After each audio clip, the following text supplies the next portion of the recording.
If you've ever wondered why it can feel so incredibly hard to get people to actually leave a review on your podcast, then this is the episode for you. I'm going to unpack, first of all, why this happens and why it sometimes feels like pulling teeth no matter how much value you provide for people every week to get them to actually reciprocate and say how much they love the show. And I will show you 3 easy ways that you can use starting today to get the social proof on your show that you deserve.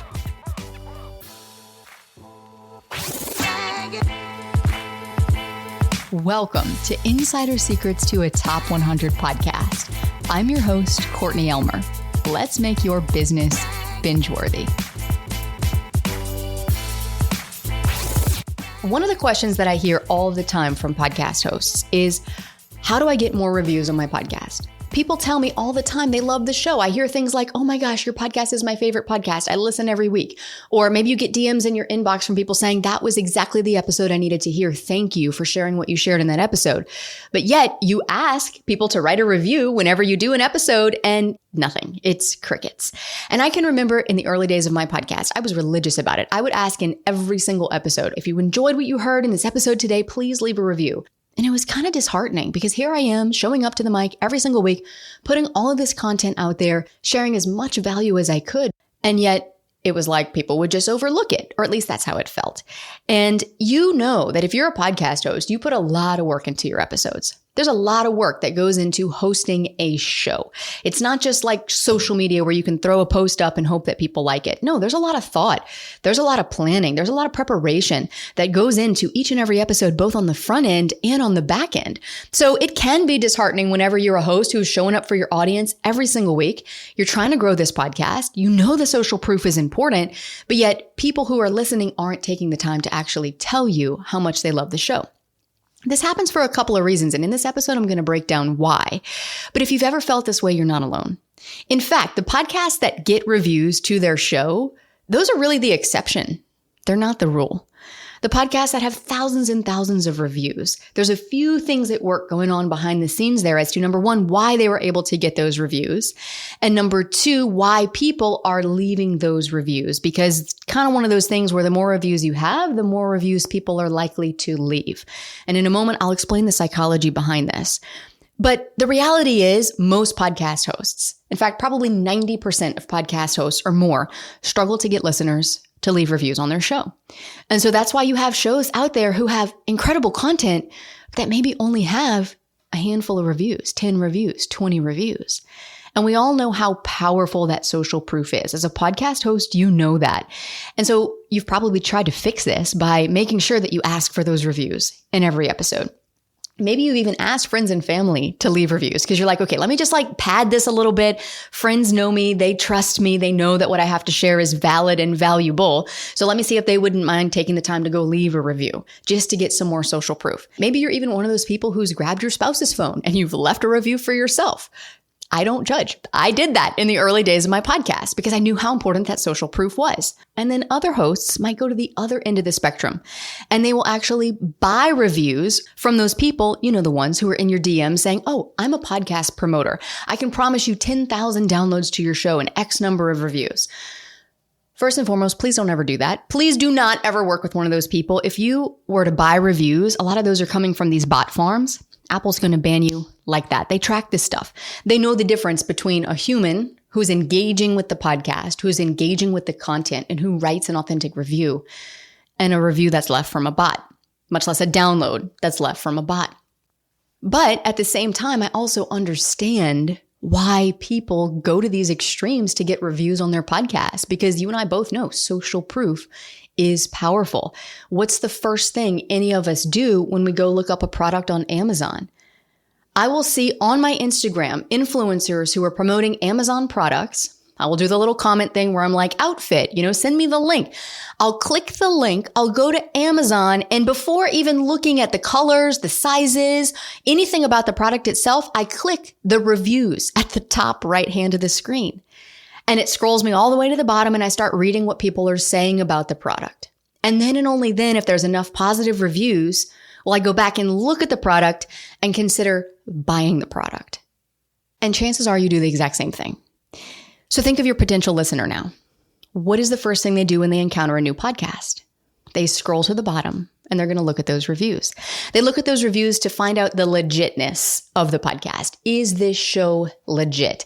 Is this host legit? Do other people like this podcast enough for me to spend my valuable time listening to this show too? And guess what your guests are doing when you invite guests onto your show? That's one of the first things we look at. When I go on a podcast tour, I go and look at other podcasts and see what people are saying about that show before even reaching out to see, okay, are you inviting guests on your show? Or when people pitch me to be a guest, that's one of the first things we look at. We look at that. We look at their rankings. We look at all the aspects of what makes up a successful podcast. But reviews is one of them. I want to see what other people are saying about that show, especially if it's a host that I don't know, that I don't have a prior relationship with. And when it comes to growing a podcast, we all know that to grow a podcast, you have to get outside of your warm audience. It's people who are cold to you, who don't know you, that we need to reach. And the first thing those people are going to do is they're going to look at the reviews. So I understand why people go to such great lengths to get reviews. The problem is not all reviews are created equal. So we've already talked about why you should not be buying reviews. But how do you actually get real reviews? Before we get there, and before I break down these 3 ways that you can start getting more podcast reviews, I want to share with you the 2 reasons why people leave reviews. This is getting into the psychology behind human behavior. Why do we take the time to leave a review or not? There are 2 types of reviews that people tend to leave. One of them is proactive. The other one is reactive.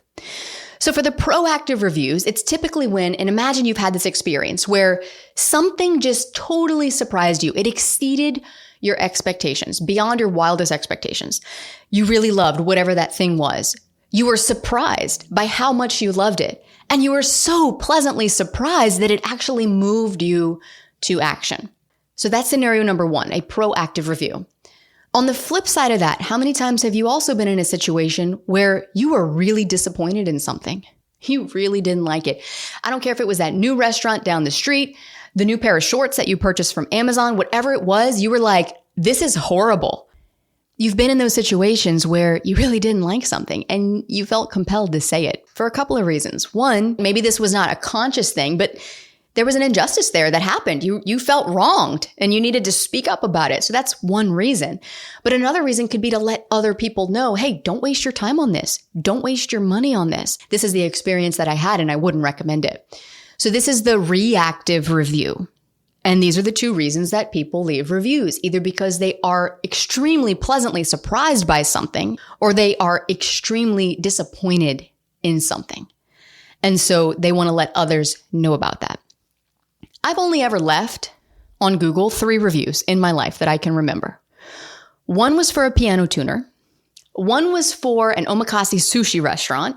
And another one was for an off-the-road, hole-in-the-wall barbecue joint in northern Alabama. The piano tuner and the sushi place were both incredible experiences. But the thing that actually got me to leave a review was that they asked for it. Even though both of those experiences were incredible, the piano tuner was amazing. I mean, for those of you that know me, I'm down here in New Orleans. We have Jazz Fest every year. This tuner tunes the pianos at Jazz Fest. He came to my house to tune the piano and he was just so kind and he was so knowledgeable. He was quick with the tuning. He knew exactly what to do. He gave some recommendations for some issues we were having with the piano and he really went above and beyond. And despite that, had he not asked for the review, I wouldn't have taken the time to leave it. However, because he did such an exceptional job and he asked for it, I was compelled to leave that review. He sent me the link and I went in and I did it that day. The sushi place, same thing. We went for my husband's birthday. This was a new sushi place that a friend of our family had opened up and incredible experience. Absolutely incredible. I will remember that sushi experience for probably the rest of my life. Yet I wouldn't have stopped to leave a review, no matter how good that experience was, had they not asked for it. So it was actually a combination of being wowed and being asked that led me to reciprocate. And we all know the power of reciprocity. Now, the barbecue joint, that was one of those places that completely blew me out of the water so much that they didn't have to ask for the review. I wanted to let other people know that if you are ever in the neck of the woods in northern Alabama hiking on XYZ trail that we were hiking on that day to this waterfall, go to Poppy's Barbecue. It was it was the best barbecue I've ever had in my entire life. And I felt compelled to leave a review to let other people know. But that's rare. That's the rarest type of review. The ones where you're just so blown away that you are going to take time out of your very busy day to actually leave a review. So in most cases, proactive reviews require two things. They require extrinsic motivation. Number one, where you are deeply impressed by whatever it is, service, product, whatever it is. And number two, you've been asked. And because you've been asked and because you've been deeply impressed, you're going to feel that natural need to reciprocate. And therefore, you may feel compelled to take 60 seconds out of your day to write a quick review. On the flip side of that, those reactive reviews, those are based on intrinsic motivation. And guess what? Negative emotions are very strong drivers of behavior. If you have been wronged, if your time has been wasted, if your money has been wasted, you're going to feel compelled to speak out about it. You're going to feel compelled to, at the very least, warn other people about it. No one has to tell you to do it because that negative emotion or that unpleasant emotion is the driver of behavior in that instance. So now let's think about this in a podcast context. If you've just wasted someone's time, that's grounds right there for someone to be more likely to speak up and say, hey, don't give this podcast a chance. Why? Because they're not sharing anything valuable. I just spent 30 minutes listening to an episode that taught me nothing new. And it's just like every other podcast out there that's preaching the same thing. So as hosts, we have to be very aware of the things that people value, of the things that your listeners value, and always be striving to master our craft so that we don't waste people's time, so that we are delivering value. Now, you might come back at me right now and say like, well, Courtney, but I am giving value inside of my episodes. I don't feel like I'm wasting anyone's time. What I'm sharing is valuable. Yeah, and I would agree. It probably is. 9 times out of 10, it usually is. But it could be the way in which you're sharing it that someone is not finding value in. The good news is there's multiple things you could do to fix that. And I have an entire podcast dedicated to helping you do that. So go pick any one episode. In fact, episodes 238 and 239, right beneath this one, would be a perfect place to start learning how to speak your listeners' language so that what you are delivering is perceived as valuable. Because now we're crossing into that territory of deeply impressing your listeners, where they're like, wait a minute, I can't get this content anywhere else. You can go look at the reviews on our show, and people frequently say that, where they're like, this is ahead of the game. This is stuff that other podcasts aren't preaching. This is different, and that's why I like it. So we have to, as hosts, first of all, deeply impress our listeners. We have to wow them. And then you have to ask. Because right now, you probably got one piece of that equation you're asking, but you might not be wowing them in the way that you think. The beautiful part of that is that podcast hosting is a lifelong journey. We can always get better at our craft.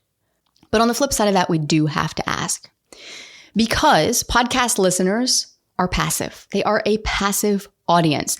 Most people who listen to podcasts, they're listening to learn, and they're listening while they're doing something else. They're driving. They're walking the dogs. They're at the gym. And so oftentimes, because of this multitasking nature of podcasting, people are not in a place right then and there to like stop what they're doing and leave a review. And they keep coming back to listen to the podcast. But to actually get them to take the time to leave a review, you have to understand two things. One, proactive reviews take a lot more effort because of the extrinsic motivation that needs to be in place. But also, it takes a lot more effort and time to write a review than to tap the heart on an Instagram reel or TikTok. It takes a lot more time to stop what you're doing and write a review because, first of all, now we have to think about something. We're asking people to think about something. We're asking people to stop what they're doing and take time out of their day away from whatever else they're doing to leave a review. So it's going to take a lot more to motivate them. But the good thing is that there are multiple things you can do to build that social proof on your show. So we've already talked about the first one. We've been talking about it, which is as the host, your best bet is to wow them first, then make the ask.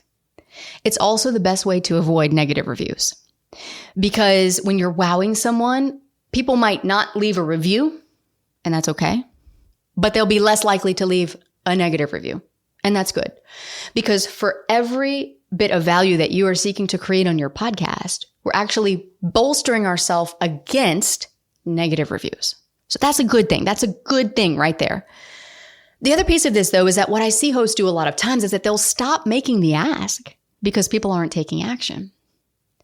People will take action when they are truly impressed and when they have been genuinely helped. But as I shared in those examples of those 3 reviews that I have left on Google my entire life, 2 of them I wouldn't have left had I not been asked. It was the combination of being wowed and asked that led me to leave that review.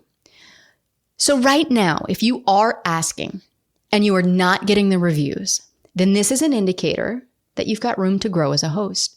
And the good thing is that's a learned skill set. You can continue to hone your craft as a host. Get better at providing value. Get better, more importantly, at learning the art of persuasive communication so that your listeners can see the value in what you're sharing. And keep asking for the review. The other piece of this, when you ask for the review, your voice is going to matter here. How you ask matters as much, if not more than, what you say. So you want to always come from a place of gratitude, number 1. And number 2, when you make the ask, keep it brief. It helps when you can explain what's in it for them. What I'm going to do at the end of this episode is give you an example of that. So keep listening and you will hear me give you an example of this in action. Another thing you can do here, instead of just asking for a blanket, hey, if you liked the show, please leave a review, you can change up your approach and you can change up the ask itself. And instead of just asking for a review, ask for feedback on specific episodes. Ask them to share what stood out or what was the biggest takeaway that they got from the episode that they listened to. So that's way number 1 to get reviews, is to not stop asking for them. And while asking for them, continue mastering your craft as a host. Get better at providing value. Get better at that persuasive communication and change up how you ask about it, remembering always to keep it brief and come from a place of genuine gratitude. But another way that you can also get more reviews on your show, and this can help, especially if you don't have a ton of social proof on your show right now, is that you can ask your guests for a review, but instead of saying like, hey, go leave a review on the show, which kind of feels icky, but let's say you had a great conversation and you really had a rapport with that guest. And at the end of the interview, you're like, you know what? I had so much fun with you on this episode. This was incredible. You have shared so much wisdom. And one of the things we're working on right now is really building up the social proof for the show so we can reach more listeners, so we can get more listeners listening to your episodes and to what our guests share here on the show. And so it would go a long way if you had 60 seconds today to just go write a quick review on the show and write it as a character reference for what you just experienced here with me.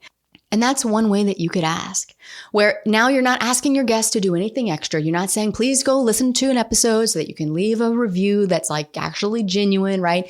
And you're not asking them to leave a review on the show that they've never listened to, but instead you're just asking them to leave a review of their experience with you from a guest to host interaction. Not only does that feel more genuine of an ask for you as the host, it will feel more genuine of a request for the guest, and it will feel more genuine to the cold listener who is reading that review. So yes, ask your guests if that feels aligned for you, but change up the way you do it. Never ask a guest to leave a review on a show they haven't listened to. Never require a guest to leave an interview just to be on the show. And never make your guests go listen to an episode just to leave a review. They're not going to do it. But you can ask for a character reference. And often that's going to feel more authentic to you. It'll feel more authentic to the guest. And it'll feel more authentic to the listener reading it. So those are ways 1 and 2 to get more podcast reviews. And you can build that into your process. That said, while spontaneous reviews are always the goal, it doesn't hurt to boost your social proof with other real reviews from real people who can speak to your character as a host or to the content inside your episodes until you've reached a point where you've mastered your craft and people are spontaneously taking action. And one of the ways that you can do that we love is with a free tool called Pod Lottery. Maybe you've heard about it. Maybe you haven't. If you haven't, I've linked to it in the show notes for you. But my friend, Alex Sanfilippo, who is the founder of Podmatch, which is a podcast matching software for guests and hosts, you might be familiar with that. He and his team created this tool, Pod Lottery, to help podcasters like you get more real social proof on your show. So essentially what this is it's a platform with a curation of other podcast hosts who are helping each other to build that social proof on their shows. And this can really go a long way. Now, the way this platform is set up is brilliant because first of all, the platform will know if you have listened to an episode on that other host podcast. And it is very much based on the power of reciprocity. You are giving reviews so that you can also get reviews. And they're all integrity based because of that listening requirement. You have to listen to the episode or an episode first before you're able to leave a review on that other show. And we have used this tool with great success. We have found that this has been incredibly helpful, not only in getting our podcast in front of more people who are likely to listen to it, but also getting those integrity-based reviews to build social proof on the show from real people who have actually listened to the show and found value in it, and then doing the same for other hosts. And if you've never heard about it, definitely do yourself a favor and go check it out, because this can be such a powerful way for you to start building that social proof on your show. And if you're listening to this episode right now and you're like, wow, I've really started to think about reviews a little bit differently than I've been thinking about them, and I can't wait to go out and apply some of these strategies, then I would love it if you would write a short review here on the show and let me know what your biggest takeaway from this episode was. And if you have a podcast, make sure to include your podcast title in your review so that others who read it can go check out your show as well. And then don't go anywhere, because in the next episode, I've got a very special guest joining me who's going to break down the key differences for you between hitting publish on a podcast and actually launching a podcast, so that if you can get your show discovered by new listeners from day one, or if you've been podcasting for a while, so that you can start getting more visibility and traction for your show. That's all coming up next to help you make your business binge-worthy.